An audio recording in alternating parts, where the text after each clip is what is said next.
آواز بن کر گونجتا ہے، اس کے فیض سے زندگی کی کھیتی ہری ہو جاتی ہے اور اس کے کلام میں شان خلیل نمایاں ہوتی ہے۔ وہ اپنی قوم کو بتوں کی غلامی سے نکالنا چاہتا ہے۔ شاعر دل نواز بھی بات اگر کہے کھری، ہوتی ہے اس کے فیض سے مزری زندگی ہری۔ شان خلیل ہوتی ہے اس کے کلام سے عیاں، کرتی ہے اس کی قوم جب اپنا شعار آزری۔ ہمارے اس پروگرام کی اگلی مقررہ ہے حرم ظہیر، اقبال کا فلسفہ خودی۔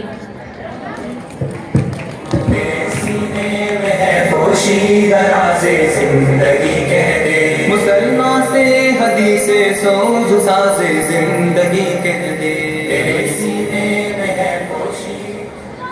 نحمدہ ونصلی ونسلم علی رسولہ الکریم، اما بعد اعوذ باللہ من الشیطان الرجیم، بسم اللہ الرحمن الرحیم۔ سامعین گرامی السلام علیکم۔ آج مجھے جس عظیم موضوع پر لب کشائی کرنے کا موقع ملا ہے اس کا عنوان ہے اقبال کا فلسفہ خودی۔ صدر علی وقار، خودی کیا ہے؟ راز دوران حیات۔ خودی کیا ہے؟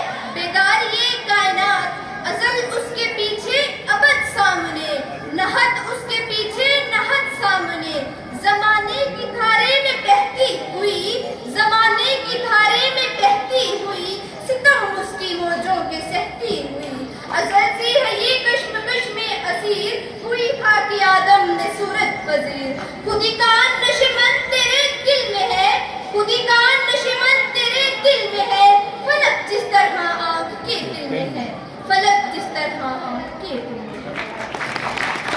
صدر علی وقار خودی فارسی زبان کا لفظ ہے جو لغوی اعتبار سے انانیت، خود غرضی، خود مختاری اور غرور و تکبر کے معنوں میں استعمال ہوا ہے۔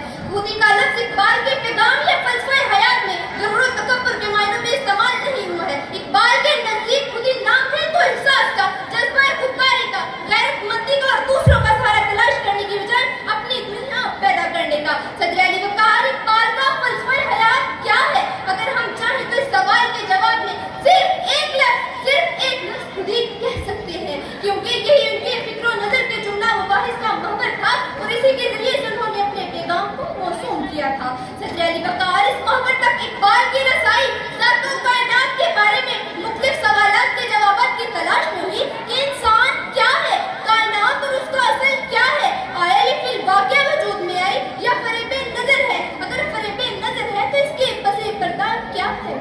اس طرح کے تمام سوالات جن کی جستجو میں انسان شروع سے سرگرداں رہا، اردو شاعری میں اقبال سے پہلے غالب نے بھی اٹھائے تھے۔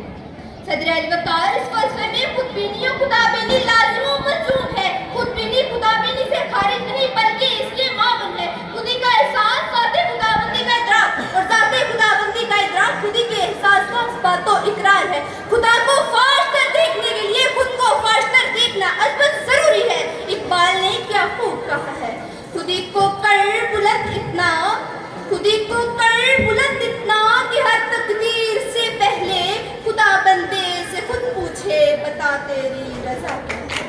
صدر علی وقار، اقبال جس دور میں پیدا ہوئے وہ مسلمانوں کے لیے آزمائش کا دور تھا۔ مغلیہ سلطنت غلامی کی زنجیروں میں جکڑی جا چکی تھی۔ مسلمان یہ بھلا بیٹھے تھے